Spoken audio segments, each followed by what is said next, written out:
Mobile squad पुण्याच्या माध्यमातून one विभाग जुन्नर आणि ओतूर परिक्षेत्राच्या अंतर्गत जुन्नर या ठिकाणी कारवाई करण्यात आली आहे। ही कारवाई तस्करीच्या स्वरूपात आहे। या ठिकाणी मांडव्याची तस्करी झाली आणि त्या संदर्भातली माहिती आपण या ठिकाणी घेणार आहोत। माझ्याबरोबर आरएफओ शिंदे साहेब आहेत वन परिक्षेत्राचे, त्यांच्याकडून आपण या ठिकाणची माहिती घेणार आहोत। एक्झॅक्ट नक्की काय घडलेलं आहे या संदर्भातली सगळी माहिती या ठिकाणी आपल्याला मिळणार आहे त्यांच्याकडून। शिंदे साहेब, वन परिक्षेत्र अधिकारी जुन्नरहून आपण या ठिकाणी कार्यरत आहात। ओतूर आणि जुन्नर यांच्या माध्यमातून ही कारवाई झाली आहे। कारवाई नक्की काय झाली याची थोडीशी आम्हाला माहिती सांगा। मांडव तस्करीबाबत पुणे या ठिकाणी मोबाईल स्क्वॉड यांना गुप्त माहिती मिळाली होती। त्या माहितीवरून मोबाईल स्क्वॉड आरएफओ माननीय श्री रगतवान साहेब आणि वन परिक्षेत्र कार्यालय जुन्नर आणि ओतूर यांच्यामार्फत मांडव तस्करीबाबत आम्ही ज्या ठिकाणचे तक्रार अर्ज भेटला होता, गुप्त माहिती भेटली त्या ठिकाणी जाऊन आम्ही पाहणी केली असता आणि आरोपीला ताब्यात घेतला, संशयित आरोपीला ताब्यात घेतला असता त्याकडून मांडव पकडल्याचे मांडव पकडले आहे आणि त्याचे मार्केटिंगसाठी पुढील प्रोसेस केलेली आहे, मार्केटिंग करण्यासाठी। तर त्याबाबत माहिती भेटली आणि संशयित आरोपी आम्ही पकडले। तर 4 आरोपी आम्हाला ताब्यात भेटलेले आहेत। 4 आरोपींना आम्ही 3 दिवसापासून अरेस्ट केलेले आहे आणि पुढील तपास सुरू आहे।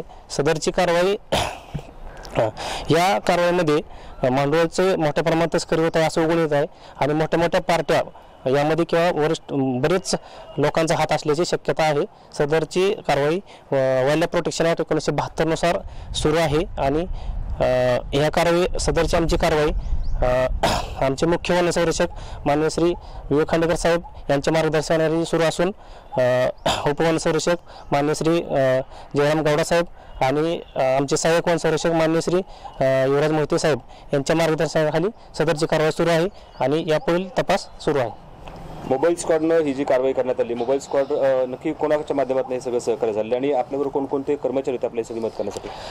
मोबाईल स्क्वॉड हे CCF ऑफिस पुणे यांच्या मार्गदर्शनाखाली काम करत आहे आणि या कारवाईमध्ये वन परिक्षेत्र कार्यालय मोबाईल स्क्वॉड पुणे, वन परिक्षेत्र कार्यालय जुन्नर, वन परिक्षेत्र कार्यालय ओतूरचे रेंज फॉरेस्ट ऑफिसर एवे साहेब आहेत आणि यांच्या माध्यमातून आणि सर्व माझा स्टाफ, ओतूरचा स्टाफ आणि मोबाईल स्क्वॉड या तिघांच्या माध्यमातून ही कारवाई झालेली आहे। कारवाई आता कुठपर्यंत आली आहे? कारवाईमध्ये बेसिक जुन्नर तालुक्यातील 4 आरोपी आम्ही सध्या अरेस्ट केलेले आहेत। त्यांच्या तपास करून जाबजबाब घेऊन त्यांच्यातून नगरमधील एक काल आम्ही आरोपी पकडलेला आहे की तो मिडलमॅन म्हणून काम करत आहे आणि त्या माध्यमातून तो पुढील पार्ट्यांना काहीतरी विकत अशी माहिती भेटली, प्राथमिक स्वरूपात भेटली आहे।